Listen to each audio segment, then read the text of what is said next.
Okay, writing. So, writers. The last couple days we've been working on writing long and strong and thinking about where we get stories and then picking those small stories and writing more about what we've been doing. And I really want to congratulate you. What you've been sharing has been really great for our first couple of days of true writing assignments. And when I read your writing or when I listen to you read it, I'm not just looking for words on the page. I'm actually hearing your voices. And that's why when you read it to me, I can tell how you meant for your story to sound. You're putting your own special voice in your writing. That's what good writers do. It's kind of like your fingerprint. We all have different fingerprints. We might all have fingerprints, but they're unique to us. Just like our voice in writing. Our voice in writing is unique to us. And here's the really cool thing. Writers can have different voices. Sometimes when I read, I can hear a storyteller's voice. A storyteller's voice pulls me into the story, so I actually forget where I am and start imagining that I am that story. You know, when all of a sudden you look up and you've suddenly been reading for hours and you didn't even realize it because it felt like 5 minutes, that's when a good storyteller's voice has pulled you into the story. But other times I hear a news reporter's voice. Like the writer isn't trying to pull me into the story, it's just telling me information on what happened. And they sound very, very different. So I want to see if you guys can pick out the difference today as I read two different pieces aloud. Both voices belong to authors who are writing about the same day or a day we've all experienced, okay? But one sounds kind of like a news reporter while the other sounds like a real storyteller. So I want you to listen carefully right now to what I'm going to read you. Here's voice A. Yesterday we couldn't go outside, so we stayed inside and listened to a read aloud instead. But we didn't hear much and were distracted with dragonflies flying around the room. We continued to listen to the read aloud. Now listen to voice B. Listen up, our teacher said as she opened Because of Winn-Dixie and began to read. We were so quiet we probably could have heard ants crawling along the floor. Then our teacher lowered the book. We were about to say, "No, read it!" But she was looking at a blur of wings that flew between us. "What was that?" Sam called. "Dragonflies!"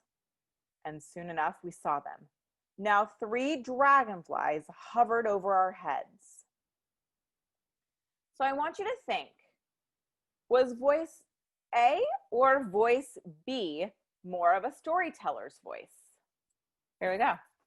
The important thing is that each of you can talk and write in these two very different voices, your storyteller voice and your reporter voice. Writers have to choose which voice they are going to write in. If they're writing a report for school, then they should probably have the news reporter's voice in their writing. But if they're writing a true story, a personal narrative, something that happened to them, then they're going to want to use their storyteller's voice. That way their reader can experience what happened just like the writer. So today I want to teach you that to make your storyteller voice stronger, you have to try and make a mental movie in your head about what happened. Then you're going to tell it in a really small detail, bit by bit, so that your reader can almost see, hear, feel everything that happened. So we're going to look at this book called, there we go, Come On Rain by Karen Hesse. And she's done a really good job of making that picture in a head. She is one of the world's most famous storytellers. Hundreds and thousands of people had read Come On Rain which is, in a way, a story about a very, very ordinary moment in one girl's life. So let's listen really, really carefully to see if Hesse has written in a way that lets us make a movie in our mind.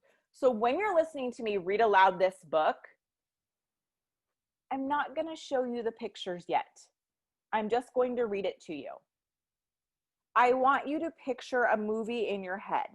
So if you want to close your eyes or even turn off your video just so you can listen to the words and picture that movie, I'll tell you when to turn it back on.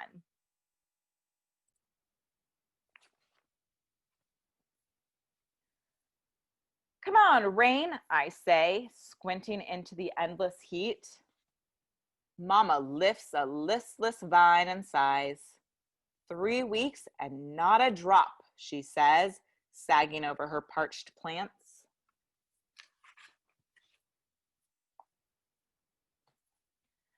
The sound of a heavy truck rumbles past. Uneasy, Mama looks over to me. Is that thunder, Tessie? She asks. Mama hates thunder. I climb up the steps for a better look. It's just a truck, Mama, I say. All right, let's turn our cameras back on.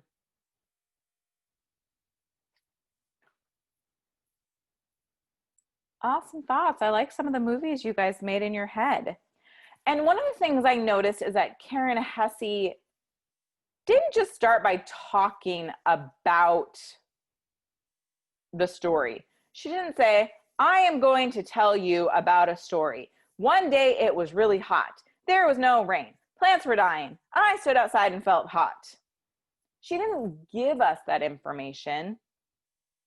She made that picture in her head about what it felt like when it was really hot, what the plants were like. What did Tessie say or do? And then she wrote those exact actions down. So that thought she had in her head, she put it on paper, like the movie she played in her head. So in my writing, I want readers to be able to see and hear what has happened, just the way Karen Hesse lets her readers see and hear what happened. Be researchers and watch the way I go about writing my story.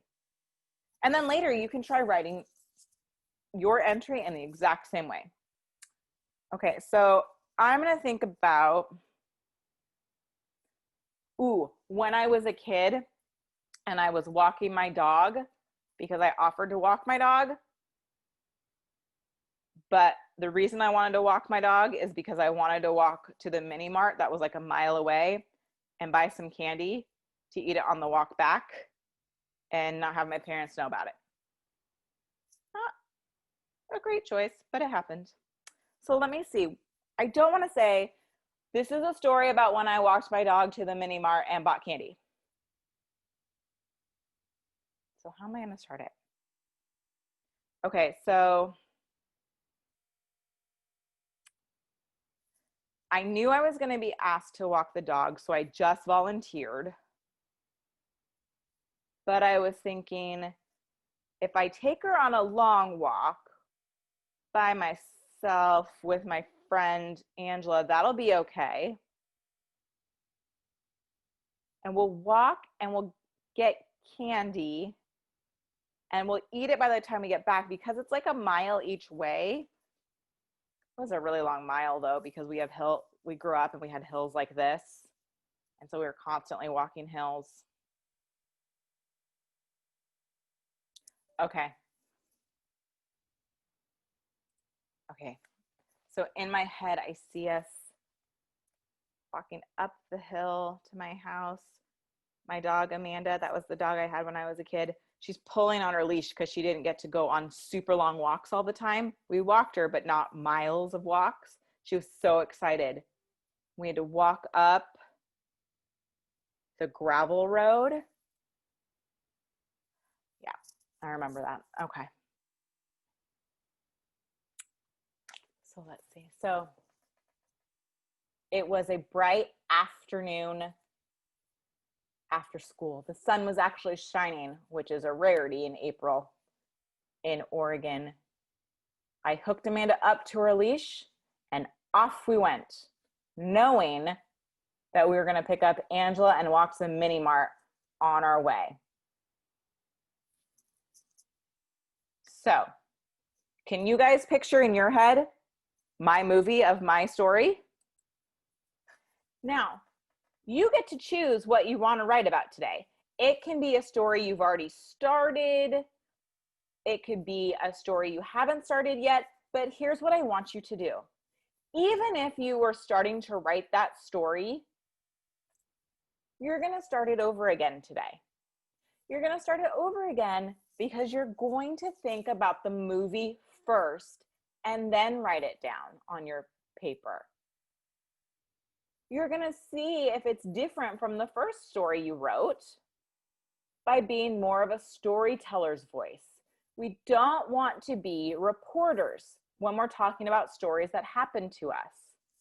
So if I'm going back to the story I wrote on the first day about my brother breaking my piggy bank, I actually started off my story by saying, my brother broke my piggy bank. That's more of a reporter's voice. So if I think about it, we were really little. I was 4 and he was 2, and we shared a room, but we had to take a nap that day, which I was too big to take naps, but I had to take one. We must have had something to do that night. And I remember opening up my eyes and I saw pieces of broken things on the floor. I couldn't figure out what it was. And then I kind of woke all the way up, and there was my brother standing in his crib laughing. And then he said, I broke it. And I still couldn't figure out what it was. And then I looked at our dresser, and there was his piggy bank, but not mine.